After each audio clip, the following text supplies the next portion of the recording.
გამარჯობათ, მე ვარ Learning Tips ადმინისტრატორი და ამ ვიდეოში გასწავლით თუ როგორ უნდა დააყენოთ საიტზე ისეთი რამ, რის შედეგადაც შეიძლება შემდეგ ტელეფონებიდანაც შევიდნენ თქვენ საიტზე.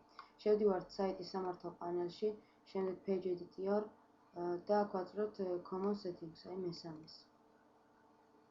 და აქედან ვღნიშნავთ Active PDA templates, აი აქ და ვაძლევთ Save. აი ხა უკვე შესაძლებელია ტელეფონიდანაც შევიდნენ თქვენ საიტზე, ამ შემთხვევაში ამ საიტზე და აი ხა განახებთ როგორ შეცვალოთ დიზაინი, როდესაც შევლენ ტელეფონით თქვენ საიტზე. შევდივართ Customize Design და აი Templates for PDA, აი აქ ვერსია დავაჭერთ და აქ არის Site Page მარტო.